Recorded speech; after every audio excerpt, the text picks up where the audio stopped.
like what we like. We're not true critics. Vibes, Like, let us live. It's vibes, guys.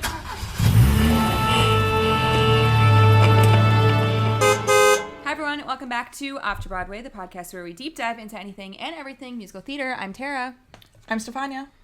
And in today's episode, it's almost Halloween, so we thought, why not talk about Death Becomes Her? Because this is a movie that I have not seen. You haven't seen it either, right? No. But I do know that it's like a classic Halloween time movie. People love this movie. It's spooky. It's spooky. Things happen. You know, we lose a head. We get shot in the stomach. Like, so many things happen in this musical. We don't lose a head. Do we lose a head? Our head just... Do we lose a head, maybe? Well, she's on like a platter at one point. Remember that? Yeah. Well, she definitely breaks her neck. I don't know. Yeah. Anyway, we saw Death Becomes Her back in April. And it is currently September when we are recording this, end of September, but this will be released, obviously, now, which is end of October. And we thought, you know, what a time to talk about this musical when it's spooky season, Halloween vibes, and that's what this show is. All that to say, because it is September and we're a month early here, we don't know if things have changed for this cast. We don't know if there's potentially been a West End announcement, like everyone is thinking that there's a West End announcement coming. We don't know if, you know, Megan and Jen are setting an out date, but the rumor is that they are extending until January. But what we know at this time is that Megan Hilty has a concert next year in London, and the rumor is that that will kick off the two of them going to open this on the West End. So we'll see what happens there. Interesting. Is there a tour? Did they announce a national tour? That's a good question. I'm not sure if they did, but it feels like they might have. I'm looking it up. But yeah, I'm not sure. Anyway, this is a flashback to our April New York trip, and this was a show that was like so high. Yes? A North American tour of the Broadway production is planned to launch in fall of 2026 in Cleveland. There we go. So, and you can catch it in a city near you soon.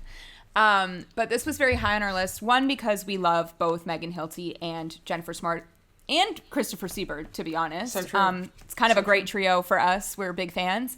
Yeah. And two, because we had heard such incredible things about this show, and we needed to see it. And we've talked about this previously, but we were so lucky to see everybody in that original cast because, you know, it was dicey for a long time of both of them being out, one of them being out, not doing matinees, and we were there right about Tony Cutoff, so we got to see everybody, including Michelle Williams, who is wonderful in this show as well.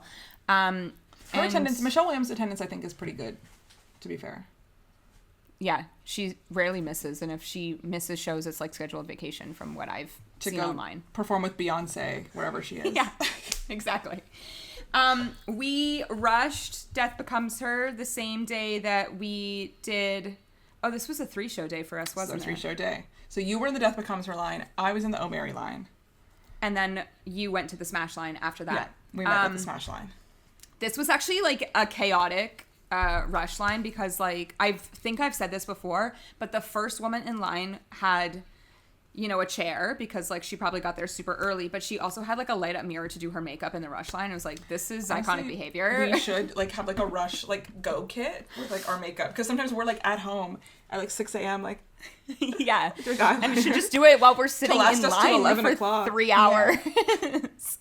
Yeah. But also, this was an experience that when I got inside of the theater, when they moved the line inside, there was a security guard who was basically just yelling, like, you get what you get. There are no other seat options. Like, this is it. Do not walk up there and say, I want something else. Like, if you are here for a rush ticket, you get what you get and you don't get upset. And I was like, which is correct. I guess. I mean, here we are being like, where are these seats? Can you show me on the map? No, I know. I do that. I'm like, okay, so what do you got?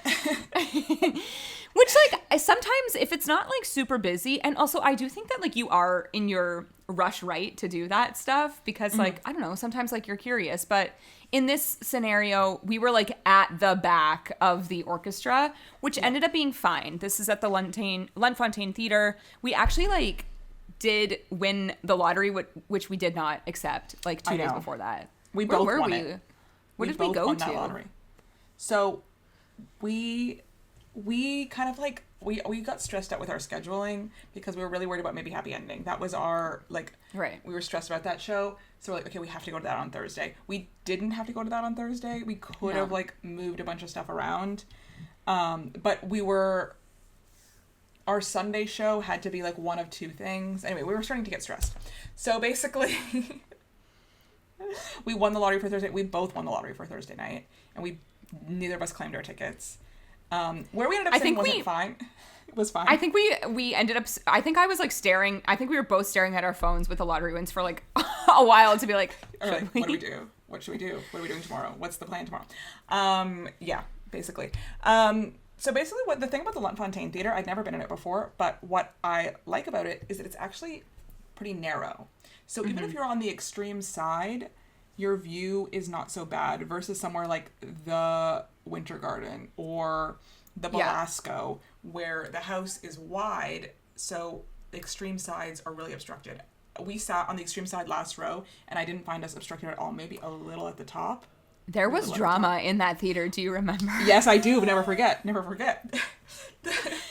Someone got kicked out, like drama in the theater. So the people in the row ahead of us on the aisle, like the middle aisle, were apparently on their phone or something, and so there were 6 I thought people. It was the person's hair. She like specifically was putting Also her hair in their lap. Okay, this was the report. So basically during Act 1, like there were like 6 people beside us or 4 people beside us in the row, and one person kept getting up and going and then coming back, and there was an usher in the aisle the whole time. Yeah, like watching. And then the craziest part was when they all stood up and started walking down the aisle towards the stage.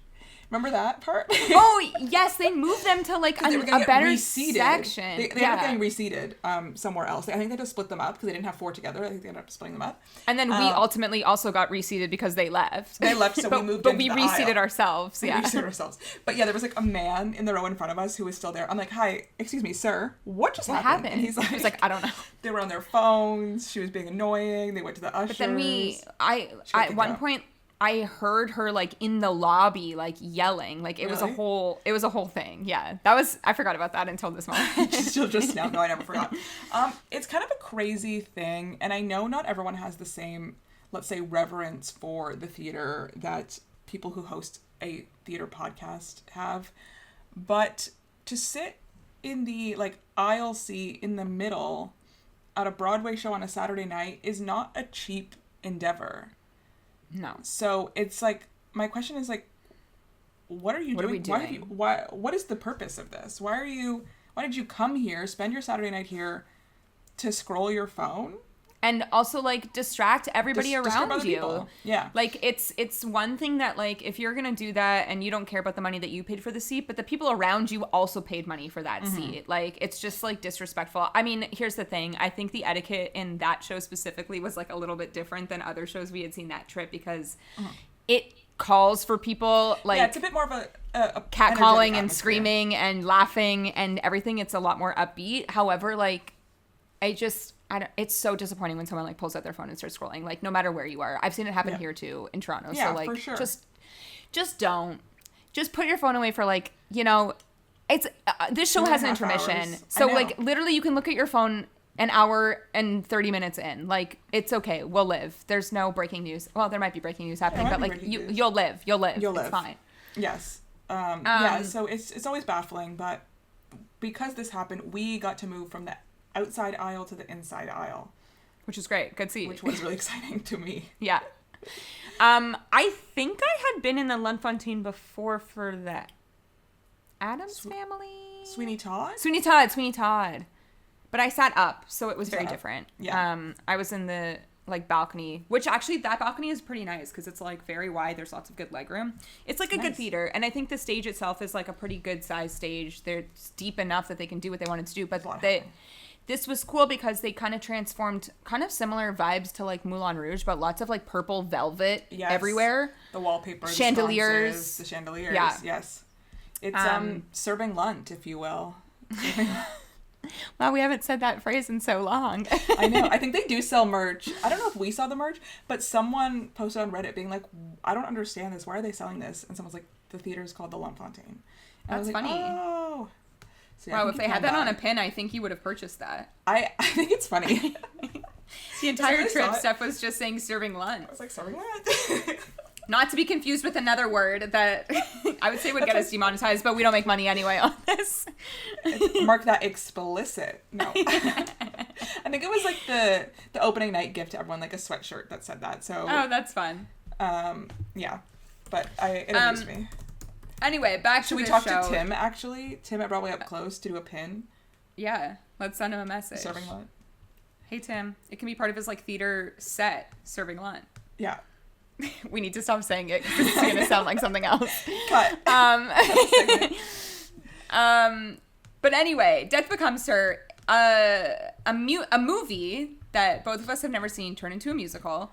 But, and even still to this day, almost like however many months later, I still haven't seen this movie in its entirety. I've seen it in parts, like from time to time. I've like flipped on a channel, but starring Meryl Streep and who's the other woman? Goldie Hawn. Goldie Hawn. I always get Goldie Hawn and Susan Sarandon like See, this mixed is so funny. up. I thought it was Bette Midler for the whole, like the longest time. I was like, obviously it's Marilyn Bette, but no, it's Goldie Hawn.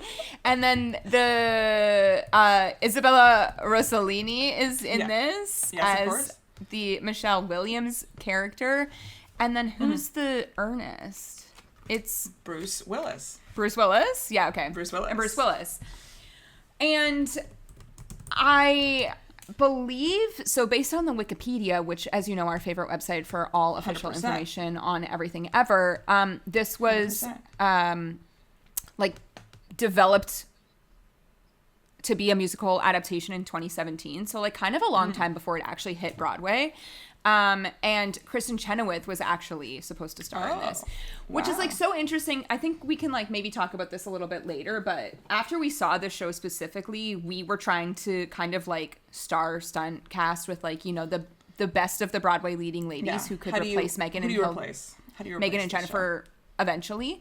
And yeah, like we're still at that spot that they're both still in it, so I don't know who we're replacing eventually. I think there's been some rumors of like potentially a Stephanie J. Block replacement. There was somebody else, but I can't remember who it is off the top of my head that I was like, Someone oh, that I would was work thinking too. that would be fun would be like Jane Krakowski, but she's busy right now. She is. Like I did we say like a Laura Bell Bundy, but she's also busy right now. Laura Bell Bundy She's could do this. Maybe she's young. I don't know. Yeah, she's a little young.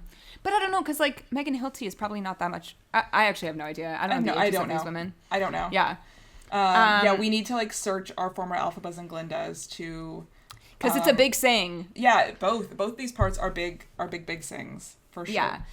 But anyway, so yeah, Kristen Chenoweth was originally like tapped to star in it, and then obviously, you know, like workshops, whatever, things happen. They did their out of town tryout in Chicago in 2024, which there is bootleg clips about this. We will get back to the bootleg section of this in a moment. But, and then they announced that this would be coming to Broadway for the 2024-2025 season.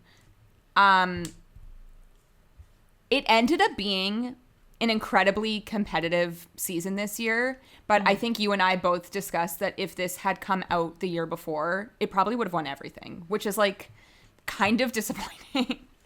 It's yes, this most recent season was so strong. The season before was pretty lackluster in our opinion, I guess. And the thing about Death Becomes Her as a musical is it was one that was, I think, took people off guard by how sharp it was, by how strong it was as a musical in terms of the music, the storyline, the book. I think it's a really, really strong book. Yeah, it's really and good. Just like so quick and funny, and you know, every element came together in almost the perfect way, from like set, costume, choreography, casting, music, and just created something so great. And you know, to get a musical comedy in this incredibly strong season in the, you know, best musical lineup, something that opened in the fall too. You know, kind of a lot of strong shows actually opened in the fall this past season, like because the eventual winner was Maybe Happy Ending, which also opened in the fall. So to open in the fall, to like keep that momentum for that whole season and get into the best musical race as a musical comedy, really like speaks to how strong of a show it is. I mean, let's talk about the marketing elements of this now, because I think that is also why this show is still. Scroll on TikTok, you'll see something come up every once in a while. It's crazy. We actually spoke about this, I guess, in our last episode about the social media elements of this. The virality. Yeah, so Death Becomes Her, I don't know if they've officially put out a statement that said that, the bootlegs that are out there is what we're using to market our show. But that is what's been happening on social media. Flashback to, I don't know, what month was it when, Tell Me Ernest was going so viral on social media. This was back in the spring, maybe, winter time. Probably around when the Cast album came out. And, right. People were pulling the audio from Tell Me Ernest, or what's the song that... Helen sings, she stole my life, she made me cuckoo. Oh yeah. Those were sounds that were going viral on TikTok, and kind of contributing to the momentum and the interest in the show. I honestly think, we talked about this when we did our Outsiders episode. We've talked about this with maybe Happy Ending kind of recently, but having something go viral on social media, the way that it makes your show take off, it's insane these days. The virality of this show took it to the next level. The rush lines became out of control. We were monitoring before we went in April to see, the Reddit posts of how many people were in line. And there were certain days on a 2-show day, 150 people in line for this musical. Stressed. The fact that we went there on a Saturday was crazy that we went to this show for that, and how the time that we showed up and it was fine. Everyone was just so excited to see it. And then also because it went so viral online, people in London obsessed with this musical, people in different countries picking this up who do not even have the opportunity to see it. What's his name? The guy on TikTok that we love, the British guy with the red hair. Jordan Donnelly. Yes. This is his favorite musical, and he's never seen this. The way that him and his friends watch the Tony Awards live in London at 5 hours in advance. Yes. It's 3 o'clock in the morning. Yes, I think he has seen it now. But at 3 o'clock in the morning to they were devastated when Death Becomes Her did not win Best Musical, which it was never going to win Best Musical, but devastated that it didn't win. So I love that these creators have picked this up and made this musical their show. Everyone's obsessed with it. It's for the gays, if you will. It's for the gays. Everything I do is for the gays. For the gays. And I think the reason too that this has gone so viral on social media, that the bootleg strategy has really worked for marketing, is because this show. And the writing of the show, as you said, the book is really good, but it knows what it is. It's not trying to be anything different. This musical is straight camp. It's camp. With a capital CAMP. And that's what we wanted Smash to be, and it wasn't. And this was camp. It's hard because it's actually, I think, really, really deceptively hard to write something intentionally camp. A lot of stuff that is camp is accidentally camp. Let's say Diana the musical, that ended up accidentally being camp. They did not actually intend to write that musical that way. They were serious. They were 100% serious. And then they started to try and lean into it. But yes, this show, they nailed the tone. And I think it comes down to they had a really strong source material to work with. Yes. Robert Zemeckis directed movie, Alan Silvestri score, and those are people who had success the previous season, sort of, I guess, with Back to the Future, the musical.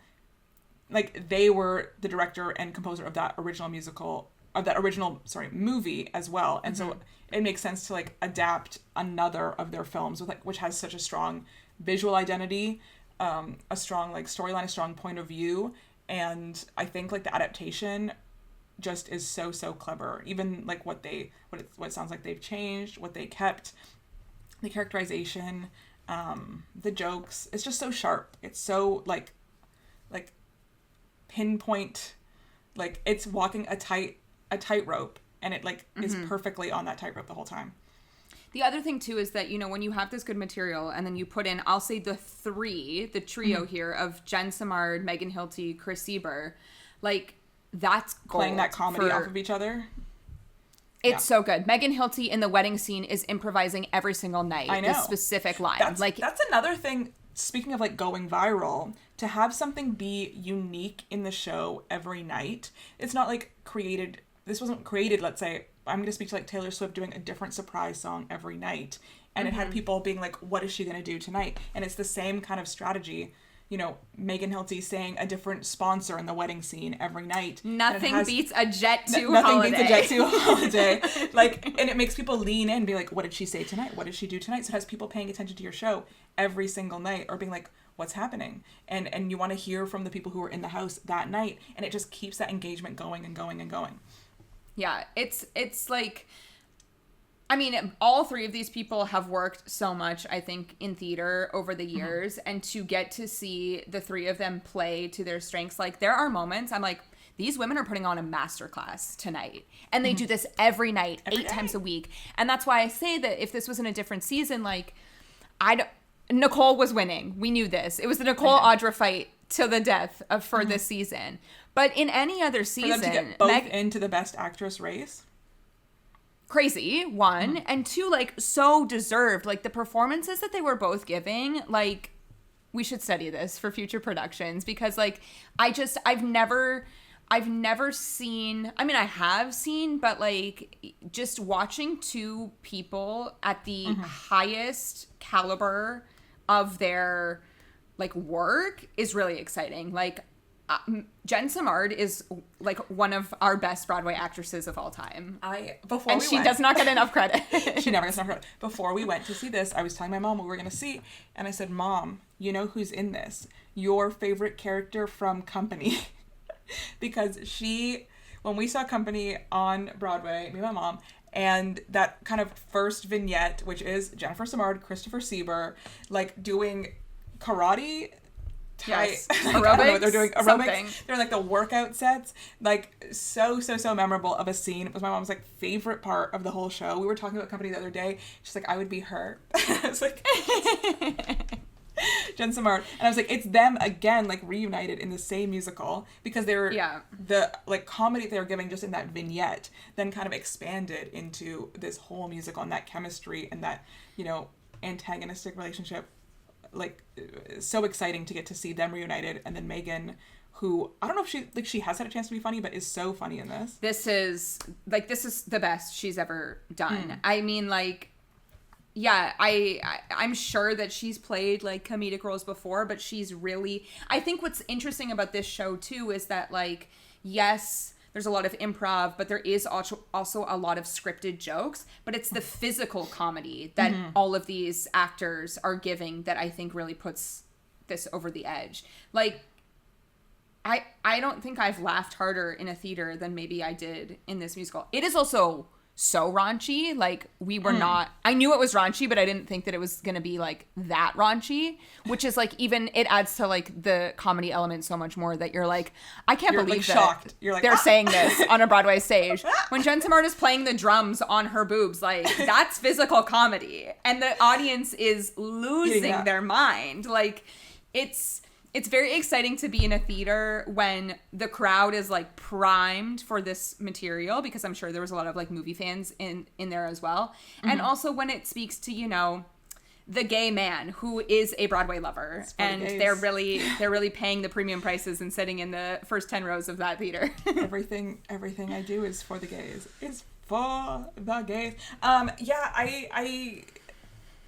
I just can't get enough. Like, Jennifer Simard is giving such a specific and unique performance. The way her diction is so bad, but in a, like, intentionally comedic way. Like, the way she pronounces things and, like, kind of, like, uses, like, the sounds that are coming out of her mouth. The sound effects, yes. The sound effects that are, like, the sounds that she is doing just, like... It's so unexpected. It cracks up. That's, like, she's part of the reason why some of those sounds have gone viral. Like, just their vocal performances, the way that they use their voices. They're amazing singers, which comes up, you know, in so many songs. But part of that, like, dexterity of their voices is used for, like, comedic moments where they're not even belting, where they're just making crazy sounds that just, like, crack you up.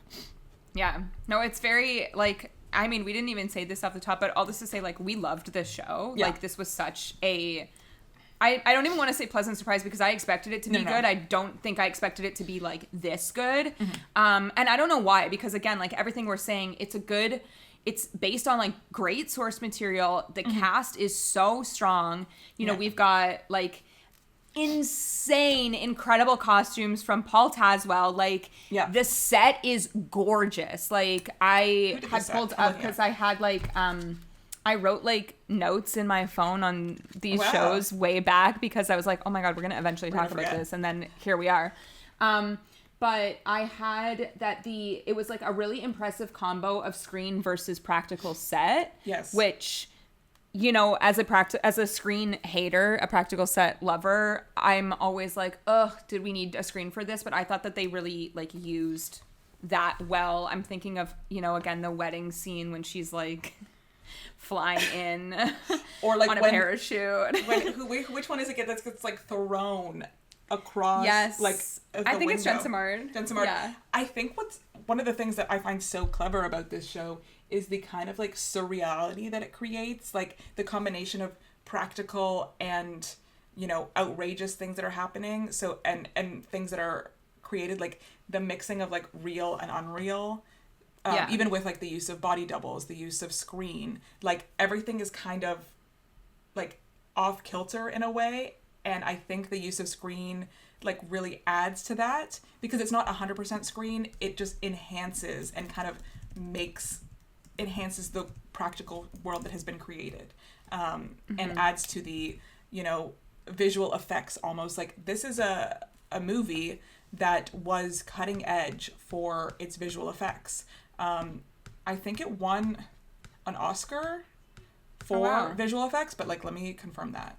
It won one Oscar. It came out in 1992. While you're doing that, basically like the short synopsis is that I think is she a novelist in the musical too? She must be.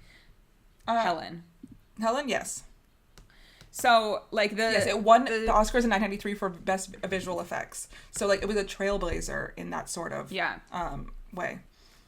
But the little short synopsis here from like IMDb is when a novelist loses her man to a movie star and former friend, she winds up in a psychiatric hospital. That's an iconic number 2. Little string, piece of hair. Years later, she returns home to confront the now married couple looking radiant. Her ex-husband's new wife wants to show her secret and discovers that she has been taking a mysterious drug which grants eternal life to the person who drinks it. The actress follows suit but discovers that immortality has its price. If you want perfection. If you want basically. Perfection. I mean, while we're here, let's talk about the score because I actually think part of the reason that this musical is as good as it is because of this music. Talk about a theme. My God, they really nailed the theming in this musical score. But this musical is written, the music is written by Julia Madison and Noel Carey, who like have a career, but this is obviously like a huge breakout for them. There's an amazing article on Playbill that is an interview with both of them, and it breaks down a few of the songs and why they did what they did in certain aspects. We did talk about I was watching some YouTube videos where they were doing that as well before we came on. But we did talk about them very briefly in our Dirty Rotten Scoundrels episode because we thought that the motif in Dirty Rotten Scoundrels sounded very similar to the Death Becomes Her, If You Want Perfection. Yeah. I had said when we were there, there's like a little like Arabian Nights instrumentation in that, which in this article, they do talk about the fact that they did look at Disney villains to see, you know, for the Viola character, like what could we do here? But to me, one of the interesting things in this Playbill article for specifically the song If You Want Perfection is they said they started looking at songs like Pure Imagination from like Charlie and the Chocolate Factory. So it's like, If You Want to View Paradise is very similar to the like If You Want Perfection elements. Right. I said this in our Telltale Harbor episode, but I really appreciate when people do the research, do the work, and like put out, like they spend time. Yes. This duo spent time making sure that they could, you know, I think about the song, I don't know what it's called, but it's like song 3 when Helen is singing and at the end she says like everything's coming up hell, and I'm like, this is Gypsy. Like we are using things from other musicals to like tell the story, and I think that's why this is so successful because you hear the music and you're like, oh, that reminds me of this, which then unlocks this thought and this thought and this thought, and I just think that like these two spent the time and they did the work, and then backed up by, you know, the talent that's on stage. It's like a winning match here. Yes. So, and it also sounds like they only did the one out of town, but it also sounds like they've been writing and developing this and workshopping this for a long time. Years. Before putting it in front of an audience. You know, I think the idea for a Death Becomes Her musical was out there, and they were auditioning writing teams for it. I was watching a video with Noel Carey and Julia Madison where they said the song that they first wrote as almost their audition to write this musical was I think it's Falling Apart, where after Madeline sees Helen at the book launch looking amazing and beautiful, and she kind of goes through this like crisis. That was the scene that they were tasked with taking and writing a song for as their kind of, you know, audition to write this musical. And that song is so funny, her kind of mental breakdown and the different like journeys that she takes in that song. And it's a true comedy song. And then Megan obviously like makes a meal out of it, where she's like, she can't say like mother, like she's like like it's great. They're, even watching them interact, like they're so funny, like just naturally. Oh my God. They're like just funny people. So I think they brought so much of that to this. And I think a lot of the jokes in it, like obviously shout out to book by Marco Panett, who I think, again, this is like just such a sharp book. So strong. But I think a lot of the jokes in the songs and gags are from the music team of Noel Carey and Julia Madison. Like they had jokes.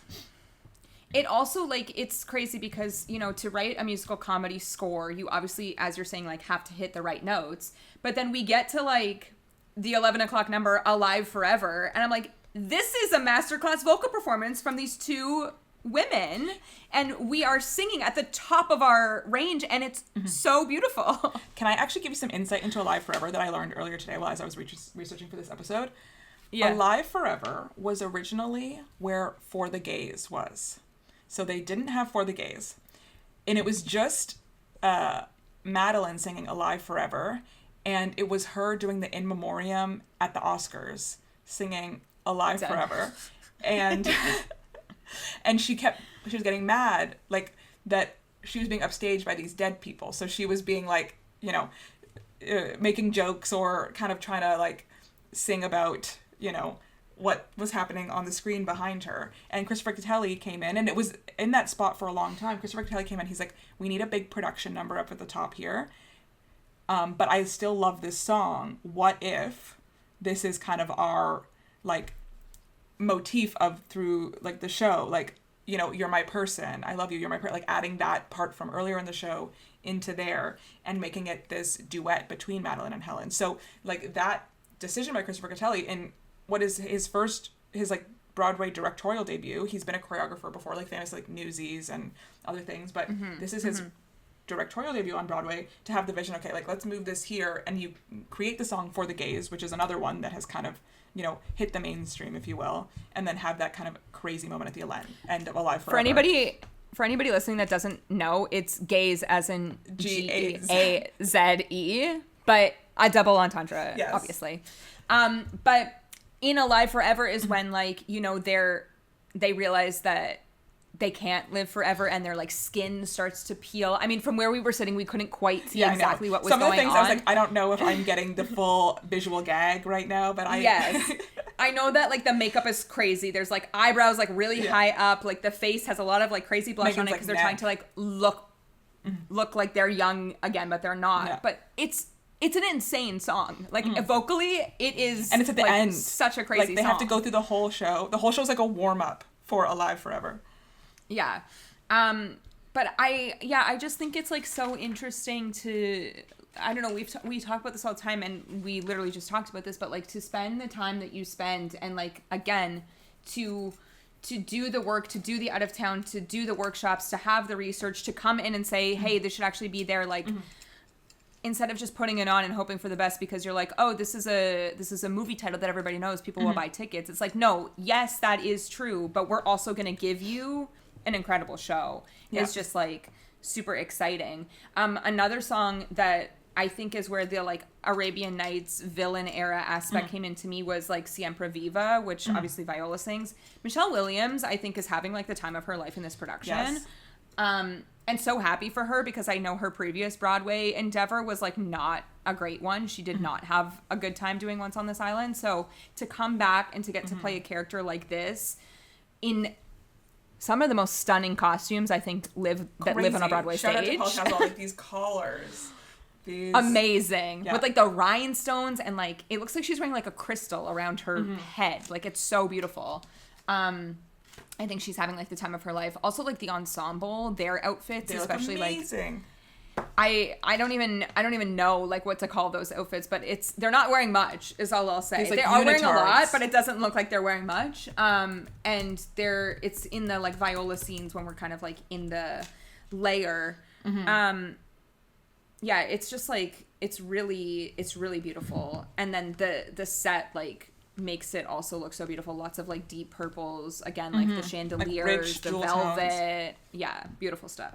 Yes. Like I can talk for so long about these costumes, like the way that the evening gowns that they kind of do the last half of the show in suggest the injuries that they have, like the twisted neck for Madeline, or the kind of like starburst at the center of crystals to represent the like, I don't know, bullet hole or whatever through Helen.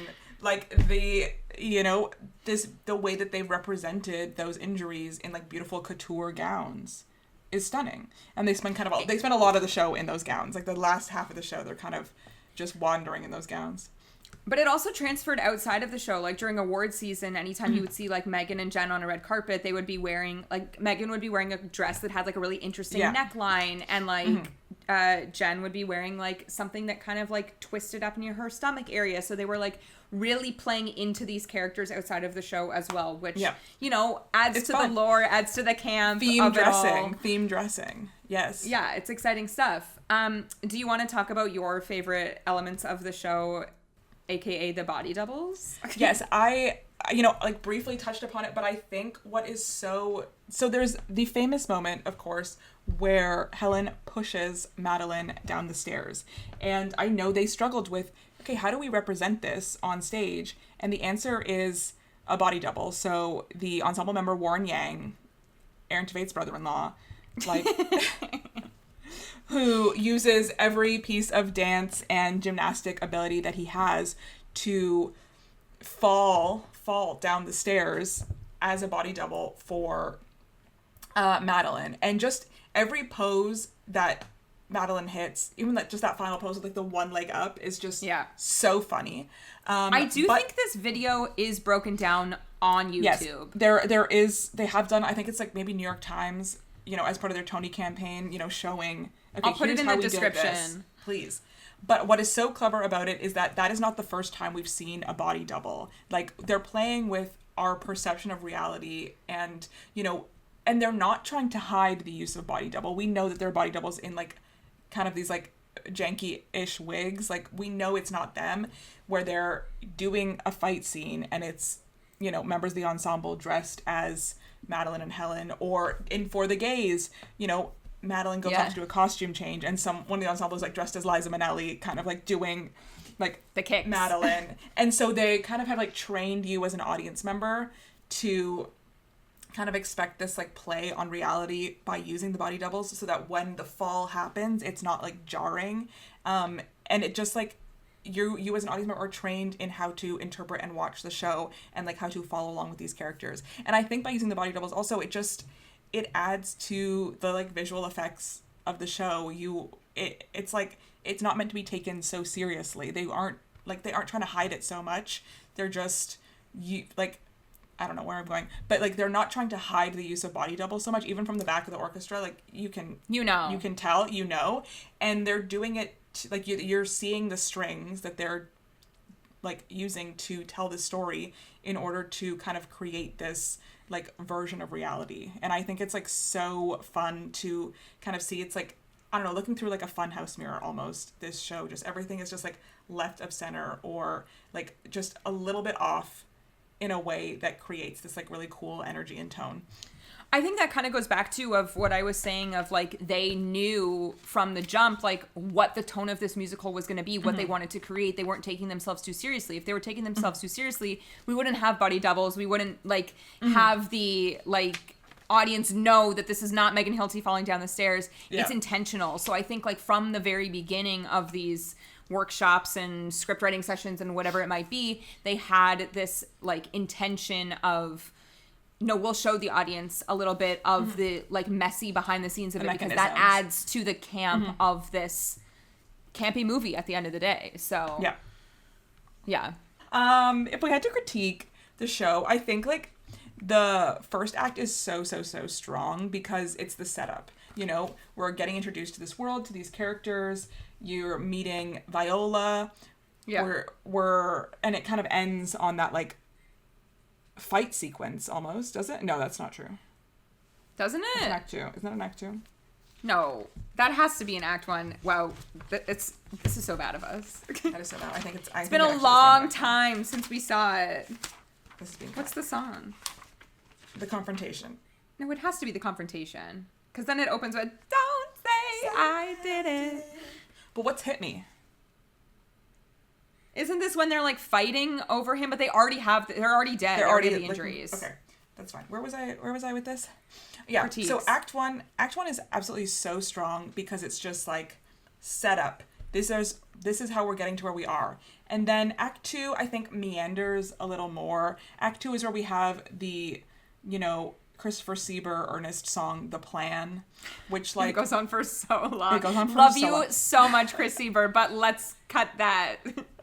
It's a little shorter. I was like, do we need a costume change? Are people going to the bathroom? What's happening? I do like the set in that like, moment, everything's like...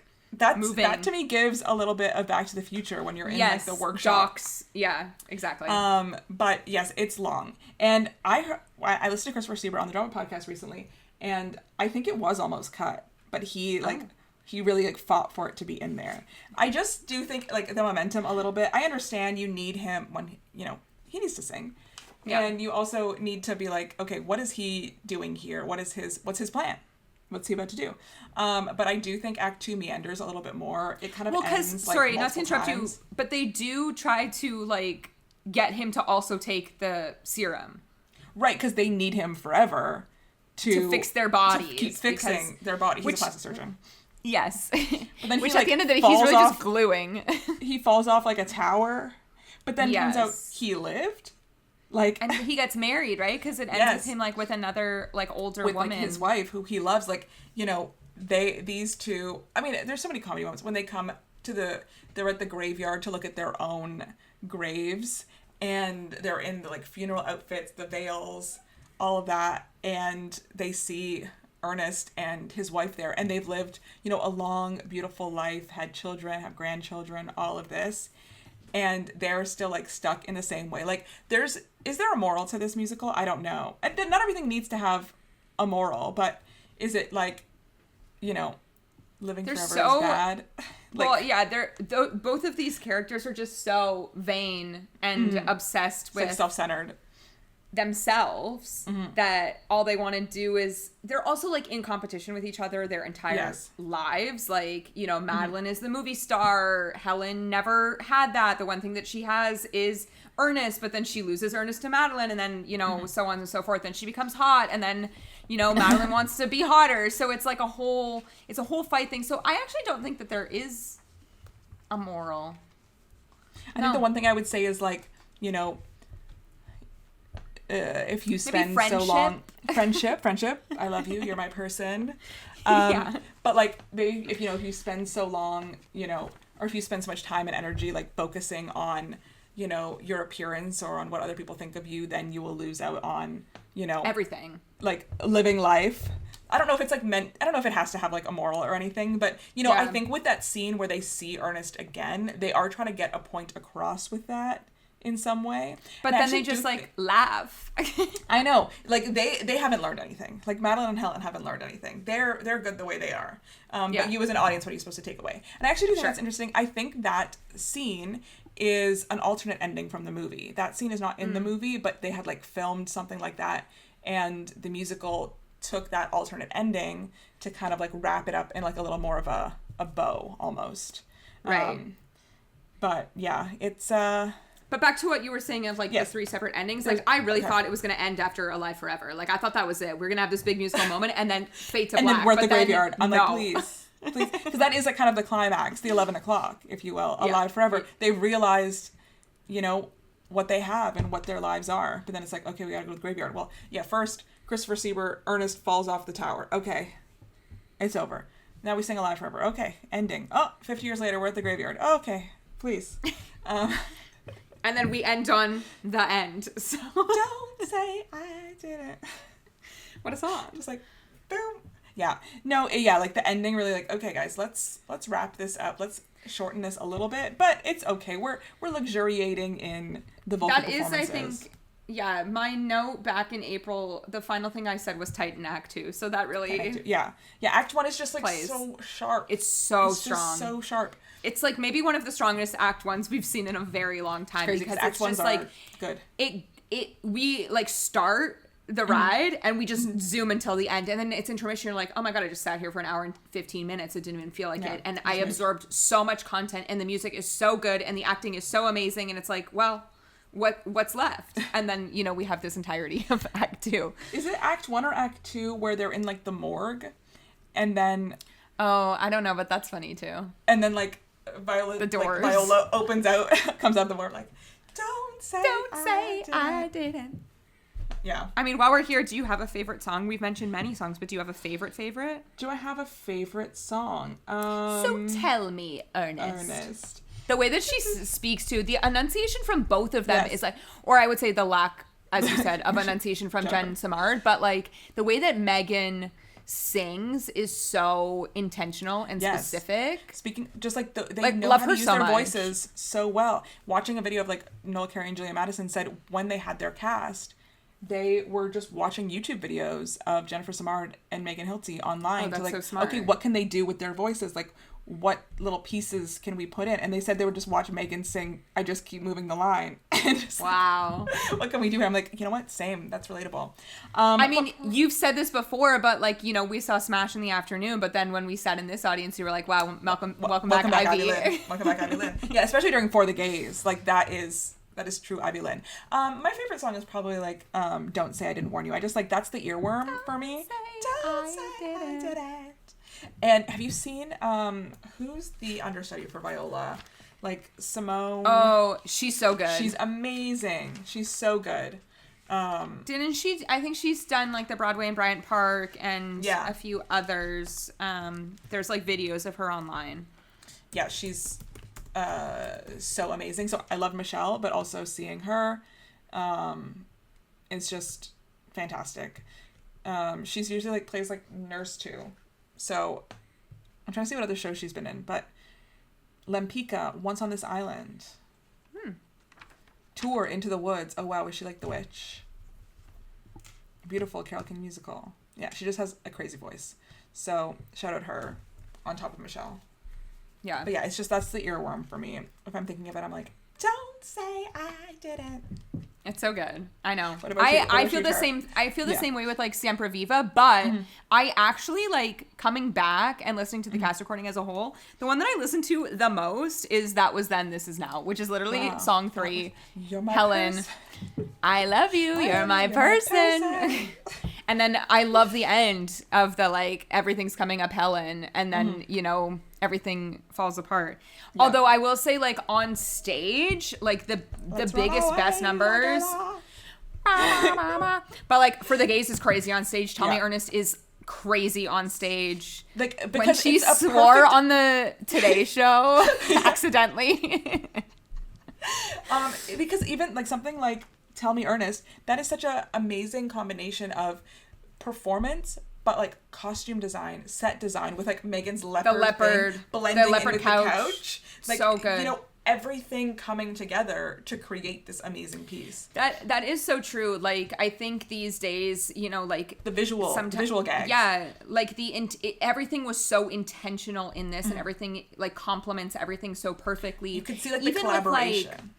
Yes, between every working person. Yeah, like I think about that so specifically too with like all of the viola numbers. Like those are such specific collaborations with the costume department, with the set design, and then obviously with like the way the musical style of Viola is like quite different than the rest of the characters. It's more sinister, it's more dark. We get the dark purple lighting whenever she's there. So yeah, it's like everything is incredibly intentional and it's so successful.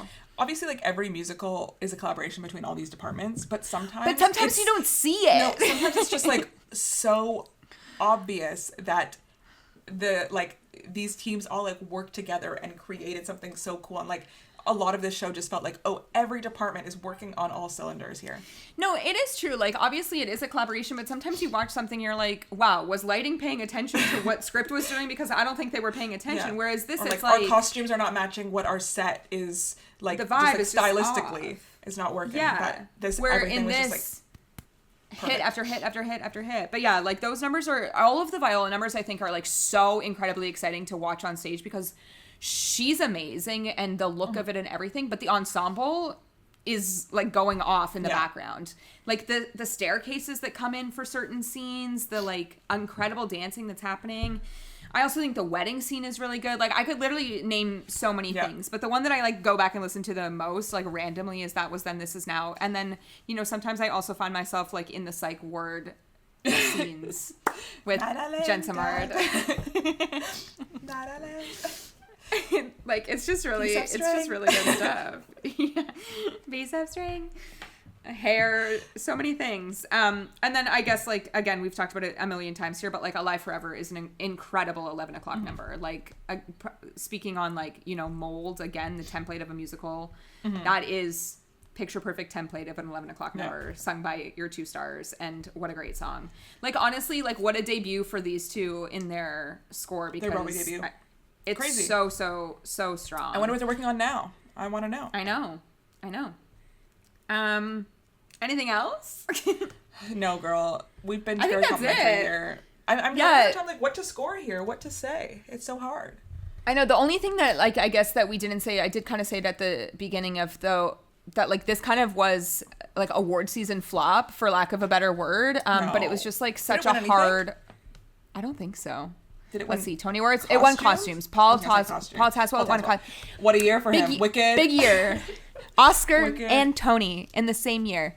That was even to the point, as I said earlier, of like, you know, how they took their characters like outside of the show as well. At the Tony Awards, when they brought both of them up on the screen, like Jen Samard is serving comedy in her little square box when they announced the winner. Like it's... Yeah.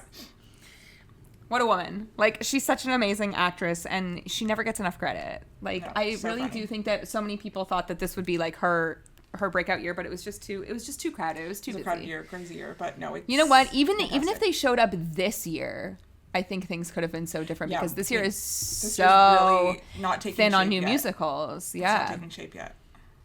But I think... Again, like, rumors to the West End, I think they will eat this up over there, because... For sure. They love like quirky comedies anyway, and a diva for sure. But I think that this will hit so hard there. I'd be so curious. I mean, maybe we'll get it in a few years, but I'd be so curious what they do with the tour. Like, what does the set look like? What do the costumes look like? How are we bringing, you know, the body doubles? The staircase has to be there. So like, what are we doing on a tour stage? I don't know. Like when Warren Yang called out one day, he's like, the person who went in as the fall was like, he's been training 4 months to do this. Okay. Like, is this replicable? Yeah, it's hard. This is a show that's kind of dependent on casting, which is very interesting.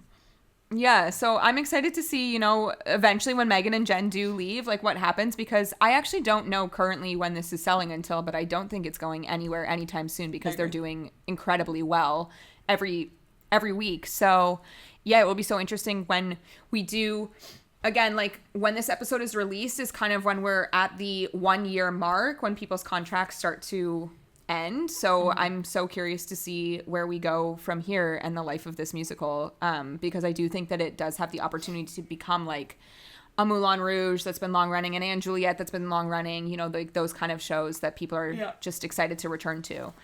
So yeah. What should we rate this? I don't even know. Okay. I think I have my rating. I think I do too, and it might be like so high, but that's fine. I know, that's the thing. Also, because we just recorded an episode 1 hour ago, and like this was obviously better than that, but we also rated that crazy high. So, LOL. So we gotta go up. We gotta go up from there. We do have to go up, so I think we have the same rating. We are not consistent. We are not consistent with our ratings, I have to say. No. We just like what we like. We're not true critics. Like, Space. Let us live. It's vibe space. This, I'm gonna give Death Becomes Her a 9 out of 10 evening gowns. Great. I'm also going to give this a 9 out of 10, the Megan neck prosthetic that they did sell at the flea market in September. God. I wonder what someone paid for that. Like, I'm so curious. Like, and also, we discussed this the other day, but like, what do you do with that once you have it? I know, you know? some of these things that they're selling, I'm like, okay, are you going to frame it? Is it going to go in a box somewhere? Is it going to just like live on your shelf? I hope it's signed. If it's not even signed, then it's like, what is that? I know. You know, thinking I said it was a company reunion, it was also the prom reunion for Christopher Sieber and Josh Lehman. Didn't even talk about the prom. We also didn't even shout out Josh Lehman, who was serving comedy. Always serving comedy. He is serving comedy. So funny. Literally yesterday, at time of episode record, like Megan Hilty posted a story of her and Josh Lehman as Bach and Galinda. Wow. And now, you know, reunited. He's like basically her assistant, servant? Yeah. Like, in this he works musical. He works for her. But Josh Lehman is always serving comedy, and It's I funny. love when I see his name in a playbill because I know that we're gonna laugh. But anyway, yeah, this is a 9. This is a 9 musical, though. I think agree. it is. I agree. But maybe we were a little hasty with Telltale Harbor. I just had a good time. I know. This is like me with Just for One Day earlier. Like, I was like, earlier this year, I was like, I sobbed, so what am I supposed to say? What am I supposed to do about this? Can't give it a 5 because I was compelled. These are extremely biased ratings, and you have to know that when you come here. But No, also, before we wrap this up, I do think we should say, because we did discuss it back in April, but like this, you had said was like broke that mold of musical comedies for you. Yeah. Like, you like this musical comedy. I did. It's very well written. Actually, Yes. I think you've kind of liked many musical comedies this year, at least, that we've seen. I have to say, yes. I really just think it depends on humor style with a musical comedy. This is our yes. humor, for Yes, sure. For sure. This for is the written gays for and the girls. It's written for the gays and the girls. Yeah, 100%. And the I'm gays a and the girl. girlies. Like, it's for the gays and for the girls. Yeah, so it's for, like, for sure. It's tricky with a musical comedy. It really does depend on comedy style, and sometimes it just, like, leans too far in certain directions. Yeah. Yeah. But this one hit. It hit. Well, yeah, that's our thoughts on Death Becomes Her, and now it's time for our obsession of the week. Wow, Steph, I wonder what it could be. What it could be. I am going to talk about this, a video that was released earlier this week, and it is Josh Ramsay of Mariana's Trench covers Defying Gravity on the spot. So just like a little explanation of what this is. You've probably seen it online, but it's a YouTube channel called Musora, and they, you know, bring in, there's a lot of things that they do, but this specific series is they will bring in musicians, bands, whoever, and they'll play them a song, and they'll have that one day to recreate the song in their own style. They don't give them sheet music or anything. They just have to listen and interpret. And what was really cool about Josh Ramsay, who is a Canadian, you know, I was going to say, do you think that people listening to this outside of Canada know who Mariana's Trench even is? I hope so. He wrote Call Me Maybe. Josh Ramsay, the lead singer of Mariana's Trench, they were kind of like an emo pop punk band when we were in like high school. Yeah. He's got a great voice, which if you watch this video, you'll hear. But yeah, you'll also hear it in this episode. You'll hear it right now. But he has a great voice, and so they played Defying Gravity for him, and again, no sheet music, and you just listen and create. And he did it as one solo person. Sometimes it's a band, sometimes they bring in other musicians, but they did it in his own studio, and he played every single instrument: guitar, drums, vocals. I don't know no other instruments. All instruments, every instrument, he did it. Fun. And you know, created it in his own personal style. And the funnest part is he just has a crazy voice, so to get to hear him sing Defying Gravity. This is actually something that was brought to my attention by my dad, who he and I like watch these kind of videos often and talk about them, whether there's like stuff with like drums or piano or guitar, or just like the whole song altogether. And we always love to see, you know, Canadian Josh Ramsay really showing his chops. So him recreating Defying Gravity on the spot is very fun. Why did they choose this song? That feels so random. Is it because I think they Wicked's just try like to, having a big year? It's probably also that, but I think they try to like catch the people off guard. So they don't want to do something so conventional. They're probably or I guess like similar to what they do in their real life. They're just brainstorming and thinking what's something that would be fun or interesting to hear. Like there's got to be like stuff to work with here. And so they try to just catch them off guard and pick something that's outside of the genre they would normally be in, and to just see what they can do, what they can play. And the musicians are always just so talented and kind of create, you know, interesting things. And I'll also shout out the editing in this video is really, really good, I think. There's points where he's like thinking and tapping, and whoever edited it did a really good job as well. So shout out to Misora, Marianas Trench, Josh Ramsay, Defying Gravity. All of the above. Canada. Okay. Great. Tara, what's your obsession this week? Okay, my obsession this week, I thought that this was like new, but I actually don't think it is. I just think that Playbill has been like posting more recently. Anyway, there's a series on Playbill's YouTube channel called My Life in the Theater, and it's kind of like an exploration. I would say that these range from like 30 to like 50 minutes of a star sitting down. They open a binder and it's full of their previous work, and they kind of discuss I love these. about it.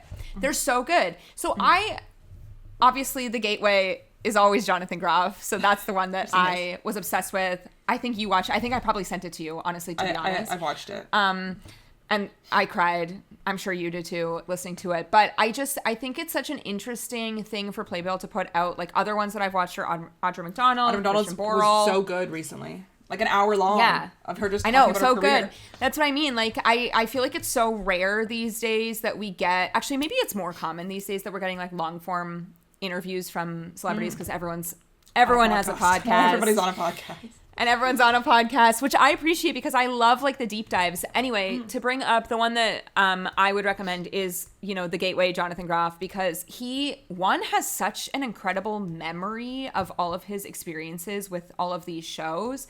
And the way that he talks about his experiences is so, like, beautiful. I don't know, it's just, like, he really seems to kind of just, like, slow down and take everything in, no matter what the project is. The most interesting part to me was that, like, the entire cast of Spring Awakening, you know, went, like, skinny dipping in his parents' pool, and then they all had an audition for hair the next day. And I'm just like, wow, everybody auditioning for hair. Like, what a time that these, like, teenagers, like, gotta be in hair. But then it leads to, like, all of these different, like experiences. I think we had brought this up recently, but I knew about this, but then I forgot about it because I had watched this a long time ago. But anyway, Michelle Pock, who's in Just in Time, like, he talks about his relationship with her in this other show that they did together.